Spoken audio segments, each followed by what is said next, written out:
Good afternoon students. Hope आपको कल का जो टॉपिक है वो समझ लग गया होगा। कल हमने डिस्कस किया था कि सेंटेंसेस क्या होते हैं। सेंटेंसेस एक स्टेटमेंट भी हो सकती है, सेंटेंस एक क्वेश्चन के फॉर्म में भी हो सकता है। ठीक है, तो अब हम करते हैं टाइप्स ऑफ सेंटेंस स्ट्रक्चर, मतलब सेंटेंस कैसे बनता है उसका क्या स्ट्रक्चर रहता है। इसके 4 टाइप्स हैं: simple sentence, compound sentence, complex और कंपाउंड कम्प्लेक्स। अब हम देखते हैं सिंपल सेंटेंस स्ट्रक्चर। बहुत ही इजी है, सुनने में पता लग रहा है कि सिंपल सेंटेंस स्ट्रक्चर, इसमें क्या होता है कि it consist of one independent clause. Clause होता है कि सब्जेक्ट और प्रेडिकेट हो, जिसमें एक सेंटेंस है जैसे आई लाइक कॉफ़ी, इसमें आई है सब्जेक्ट, लाइक है वर्ब और ऑब्जेक्ट है कॉफ़ी। तो ये एक सिंपल सेंटेंस हो गया। इसमें एक इंडिपेंडेंट क्लॉज है, मतलब ये सेंटेंस किसी भी दूसरे सेंटेंस के ऊपर डिपेंड नहीं कर रहा। For example next is Mary likes tea. इसमें मैरी जो है वो है ऑब्जेक्ट, वो क्या लाइक करती है, टी वो ऑब्जेक्ट है, मैरी सब्जेक्ट है, लाइक वर्ब है। कल हमने वो टेबल आपको याद होगा जो मैंने आपको बनाया था, सेम वही है ये। तो जो सिंपल सेंटेंसेस होते हैं उनका इंडिपेंडेंट क्लॉज होता है। Next is compound sentence. Compound word से ही समझ लग रहा है कि इसमें 2 चीजें आएंगी। कंपाउंड का मतलब होता है एक या एक से ज्यादा, means 2। A compound sentence is 2 और more independent clauses joined bye a conjunction और सेमीकोलन। कंजंक्शन का मतलब होता है वो वर्ड्स जो 2 सेंटेंसेस को जोड़ते हैं। फॉर एग्जाम्पल एंड, बट, और, नॉट, फॉर, येट, सो। ये सारे नीचे दिए हुए हैं, आप एक बार ही देख लेना। फॉर एग्जाम्पल यहाँ पे लिखा है I like coffee and Mary likes tea. इसमें जो कोऑर्डिनेटिंग कंजंक्शन है, जो 2 सेंटेंसेस को जोड़ रहा है, वो वर्ड कौन सा है, एंड।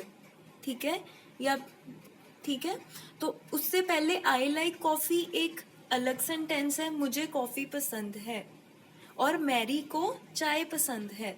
ठीक है, next sentence is Mary went to work but John went to the party.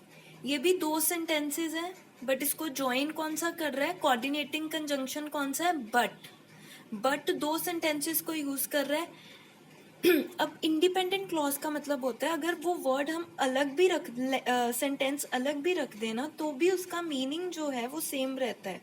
For example Mary went to work means Mary काम पे गई और जॉन पार्टी पे गया। अब हम इसको एक सेंटेंस बनाएंगे, Mary went to work but John went to party. Mary काम पे गई पर जॉन पार्टी पे गया। ठीक है, तो बट इसमें है कोऑर्डिनेटिंग कंजंक्शन। अब हम इनको अलग अलग लेके देखें, मैरी वेंट टू वर्क ये एक सेंटेंस हो गया, next is John went to the party, ये डिफरेंट हो गए। ये दोनों सिंपल सेंटेंसेस हैं जिनको हमने कंपाउंड सेंटेंस बनाया है बीच में कोऑर्डिनेटिंग कंजंक्शन लगा के। कोऑर्डिनेटिंग कंजंक्शन होता है वो वर्ड जो 2 सेंटेंसेस को जोड़ता हो। ठीक है, next is complex sentence structure.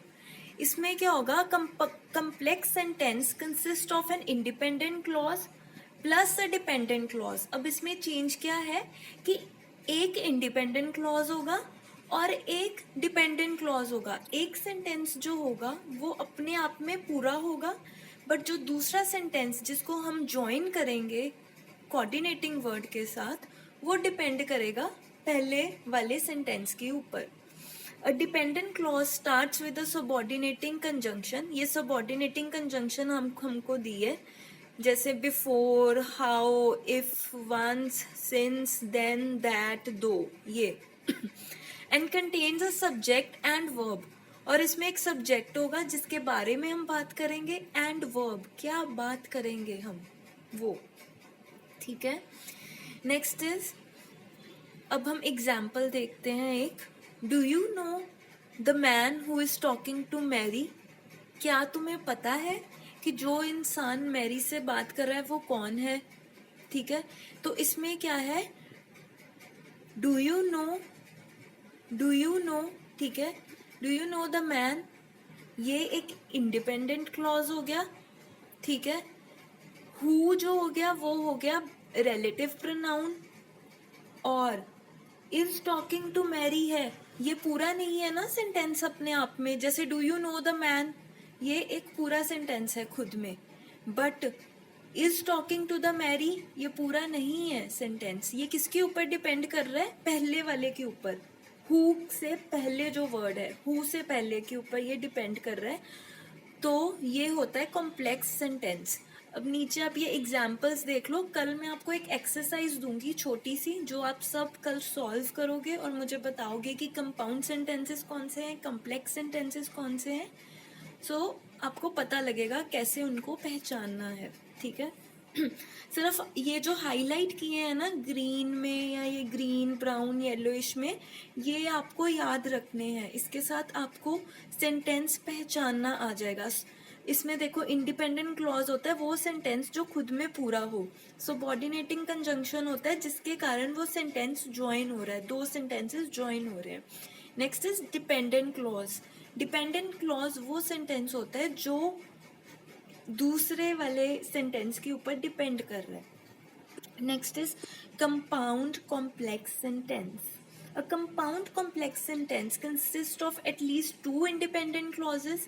इसमें दो independent sentences होते हैं जो किसी और के ऊपर डिपेंड नहीं होते,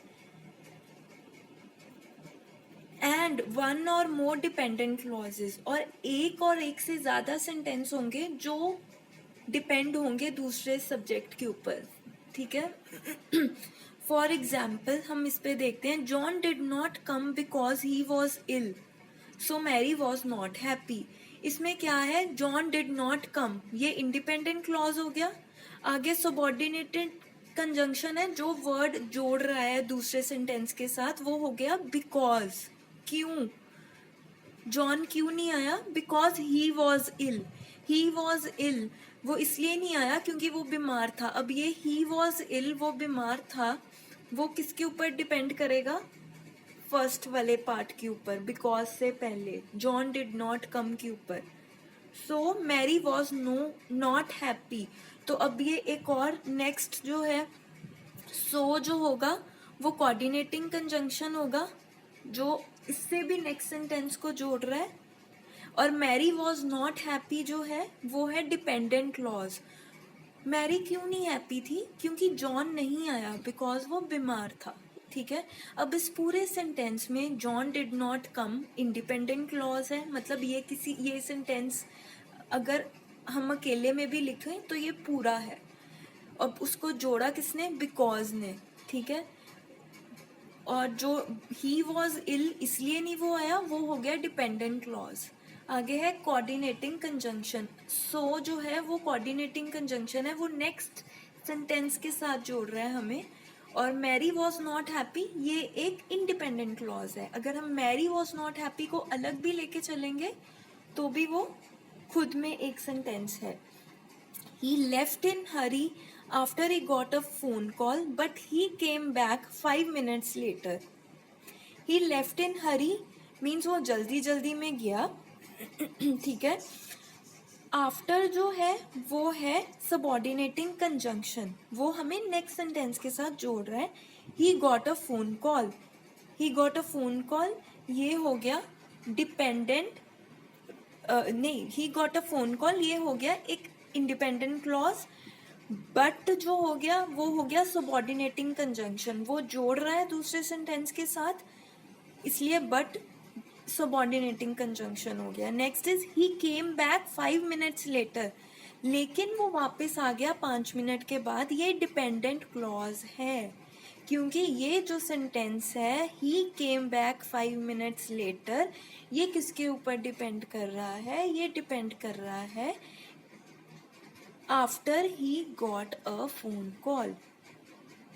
ही गॉट अ फोन कॉल के ऊपर he came back 5 minutes later depend कर रहा है। तो अब आपको डिफरेंसेस समझ लग गए। अगर आपको कोई भी डाउट है if there is any query आप मेरे से किसी भी टाइम पूछ सकते हो ग्रुप में, एंड वी विल डिस्कस. कल मैं आपको एक छोटी सी एक्सरसाइज दूंगी जिससे हमें पता लगेगा कि आपको समझ भी लग रहा है, आप रिटेन कर पा रहे हो जो मैं आपको पढ़ा रही हूँ. ठीक है. Thank you so much for attending the class. Have a nice day.